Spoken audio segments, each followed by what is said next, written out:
എല്ലാവർക്കും സുഖമാണെന്ന് വിശ്വസിക്കുന്നു. സംസ്ഥാനത്ത് ഇലക്ഷന് മുന്നോടിയായി പ്രഖ്യാപിച്ച 4000 രൂപ പെൻഷന്റെ ആദ്യഘട്ട വിതരണം നാളെ നടക്കും. 2000 രൂപയാണ് നാളെ മുതൽ ബാങ്ക് അക്കൗണ്ടുകളിലേക്ക് വിതരണം.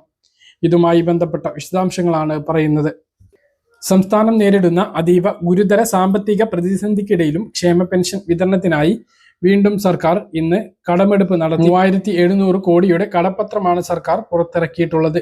2 മാസത്തെ സാമൂഹ്യ സുരക്ഷാ ക്ഷേമ പെൻഷൻ വിതരണം ചെയ്യാനും സ്ത്രീ സുരക്ഷാ പെൻഷൻ ഒരു ഗഡു കൂടി നൽകുന്നുണ്ട്. അത് നൽകുന്നതിനും മറ്റ് സാമ്പത്തിക ആവശ്യങ്ങൾക്ക് കൂടി വേണ്ടിയിട്ടാണ് സർക്കാർ കടമെടുക്കുന്നത്.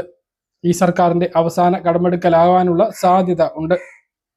തിരഞ്ഞെടുപ്പ് അടുത്തു വരുന്ന സാഹചര്യത്തിൽ വോട്ടർമാരെ പിണക്കാതിരിക്കാനാണ് ക്ഷേമ പെൻഷൻ ഒരു ഗഡു അധികമായി നൽകാൻ വേണ്ടി തീരുമാനിച്ചിട്ടുള്ളത്. വിഷു ഈസ്റ്ററിന്റെ പേര് പറഞ്ഞാണ് ഏപ്രിൽ മാസത്തെ പെൻഷൻ നേരത്തെയാക്കിയത്. അത് മാർച്ച് 31 മുതലാണ് വിതരണം. നാളെ മാർച്ച് 25 തീയതി മുതലാണ് സംസ്ഥാനത്ത് മാർച്ച് മാസത്തെ സാമൂഹ്യ സുരക്ഷാ പെൻഷൻ വിതരണം ആരംഭിക്കുന്നത്. ബാങ്ക് അക്കൗണ്ടുകളിലേക്ക് എത്തുന്ന ആളുകൾക്ക് നാളെ വൈകുന്നേരം 5 മണിയോടുകൂടി തുക എത്തിത്തുടങ്ങുന്നതാണ്. കേന്ദ്രവിഹിതം ലഭിക്കുന്ന ആളുകൾക്ക് ദേശീയ പെൻഷൻ പദ്ധതി പ്രകാരമുള്ള ഇന്ദിരാഗാന്ധി വാർദ്ധക്യകാല പെൻഷൻ, ഇന്ദിരാഗാന്ധി ഭിന്നശേഷി പെൻഷൻ, ഇന്ദിരാഗാന്ധി വിധവ പെൻഷൻ വാങ്ങുന്ന ആളുകൾക്ക് 200, 300, 1000 രൂപയുടെ കുറവുണ്ടാകുന്നതാണ്. അത് ഉടനെ ആ ഒരു തുക കൂടി ഒരാഴ്ചക്കുള്ളിൽ എത്തിച്ചേരുന്നതാണ്. അതിനു വേണ്ടിയിട്ടുള്ള തുക കൂടി സംസ്ഥാന സർക്കാർ അനുവദിച്ചിട്ടുണ്ട്. അപ്പോൾ ഇന്ന് കടമെടുപ്പുണ്ടായിരുന്നു.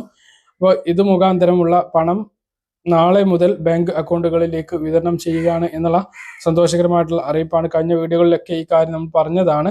അപ്പോൾ 2 മാസത്തെ പെൻഷൻ ഉണ്ടോ എന്ന് ചോദിച്ചാൽ ഉണ്ട്. അത് ഒരുമിച്ചല്ല എന്നുള്ളത് മനസ്സിലാക്കുക. എന്തായാലും ഈ 2000 രൂപ നാളെ വൈകുന്നേരം 5 മണിയോട് കൂടിയിട്ട് അക്കൗണ്ടുകളിലേക്ക് എത്തിച്ചേരുന്നതാണ്. ഇതിനു വേണ്ടിയിട്ടുള്ള തുക കടമെടുക്കലാണ് നടന്നിട്ടുള്ളത്.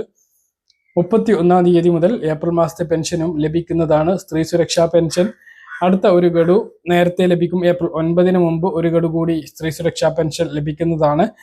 ഏപ്രിൽ 9 നമ്മുടെ സംസ്ഥാനത്ത് ഇലക്ഷൻ വരുന്നത്. ഇതിന് മുന്നോടിയായിട്ട് തുകകളെല്ലാം എത്തിച്ചേരുന്നതാണ് എന്നുള്ളതാണ് ഏറ്റവും പ്രധാനമായിട്ട് ഓർമ്മിപ്പിക്കാനുള്ളത്. കെട്ടിട നിർമ്മാണ തൊഴിലാളി പെൻഷൻ ലഭിച്ചു കഴിഞ്ഞാൽ ഇത് കമന്റിലൂടെ അറിയിക്കാൻ മറക്കരുത്. കുടിശ്ശിക മുഴുവൻ ലഭിക്കും എന്നുള്ള സൂചനകളുണ്ട്. ഇപ്പോൾ നമുക്ക് വിളിച്ചിട്ട് കിട്ടിയിട്ടില്ല. എന്തായാലും കൂടുതൽ കുടിശ്ശിക ഈ മാസം ഉണ്ടാകും എന്നുള്ളതാണ് നമുക്ക് ലഭിച്ചിട്ടുള്ള വിവരങ്ങൾ. ഇതാണ് പെൻഷൻ വിതരണവുമായി ബന്ധപ്പെട്ട് ഏറ്റവും പുതിയ അറിയിപ്പുകളായിട്ട് നിങ്ങളെ ഓർമ്മിപ്പിക്കാനുള്ളത്. പറഞ്ഞ കാര്യങ്ങൾ കൃത്യമായിട്ട് ഇൻഫോർമേഷൻ ആണെന്ന് കരുതുന്നു. ഇതുപോലെ ഇൻഫർമേഷൻ ലഭിക്കാൻ ചാനൽ സബ്സ്ക്രൈബ് ചെയ്യുക, ബെൽ ഐക്കൺ എനേബിൾ ചെയ്ത് നോക്കുക. മറ്റൊരു വീഡിയോ നമുക്ക് കാണാം. ദൂരേക്കും.